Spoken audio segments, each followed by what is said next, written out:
മാലിന്യ സംസ്കരണം ഭയങ്കര പാടാണ് എന്ന് പറഞ്ഞിട്ട് ഇതൊക്കെ സെപ്റ്റി ടാങ്കിലും ക്ലോസറ്റിലും ഒക്കെ ഒഴിച്ചു കളയുന്ന ആൾക്കാരോട് ഒരു അഭ്യർത്ഥന, ഇതുപോലത്തെ ഒരു ചെറിയ ബിന്ന് മേടിച്ചു വെച്ച് ഇതൊന്ന് ചെയ്താൽ നല്ല സൗന്ദര്യമുള്ള റോസകൾക്ക് ഇട്ട് കൊടുക്കാം, നല്ല എരിവുള്ള മുളകുകൾക്ക് ഇട്ട് കൊടുക്കാം, നല്ല കരിവേപ്പിലക്ക് ഇട്ട് കൊടുക്കാം.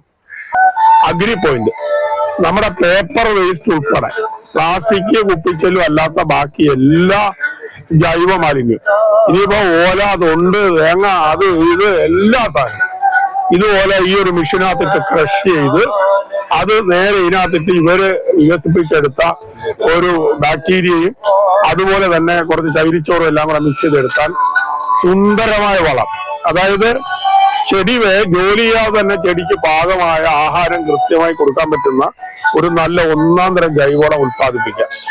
ഇന്നിപ്പോ എനിക്ക് ഏറ്റവും സന്തോഷമുള്ള അർത്തുങ്ക പള്ളി പെരുന്നാളിന്റെ മൊത്തം ജൈവ മാലിന്യം ഓരോ കടകളിൽ നിന്നും പഞ്ചായത്തും ഇവരും പള്ളിയും കൂടെ ചേർന്ന് ഇവിടെ എത്തിച്ചിട്ട് ഒറ്റ ദിവസം കൊണ്ട് ഇന്ന് ഉത്പാദിപ്പിക്കപ്പെടുന്ന മാലിന്യം ഇന്ന് തന്നെ ഇത് കമ്പോസ്റ്റ് ആക്കി മാറ്റുന്ന ഒരു സംവിധാനമാണിത്.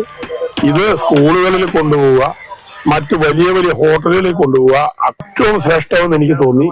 ഇതൊരു വേണ്ടി മാലിന്യ സംസ്കരണം ഭയങ്കര പാടാണ് എന്ന് പറഞ്ഞിട്ട് ഇതൊക്കെ സെപ്റ്റി ടാങ്കിലും ക്ലോസറ്റിലും ഒക്കെ ഒഴിച്ചു കളയുന്ന ആൾക്കാരോട് ഒരു അഭ്യർത്ഥന, ഇതുപോലത്തെ ഒരു ചെറിയ ബിന്ന് മേടിച്ചു വെച്ച് ഇതൊന്ന് ചെയ്താൽ നല്ല സൗന്ദര്യമുള്ള റോസകൾക്ക് ഇട്ട് കൊടുക്കാം, നല്ല എരിവുള്ള മുളകുകൾക്ക് ഇട്ട് കൊടുക്കാം, നല്ല കരിവേപ്പിലക്ക് ഇട്ട് കൊടുക്കാം. അങ്ങനെ ചെറിയ ചെറിയ കാര്യങ്ങൾ ചെയ്തുകൊണ്ട് ഈ നാടിനെ റീബിൽഡ് ചെയ്യാൻ സഹായിക്കണമെന്നാണ് എല്ലാവരോടും എൻ്റെ അഭ്യർത്ഥന.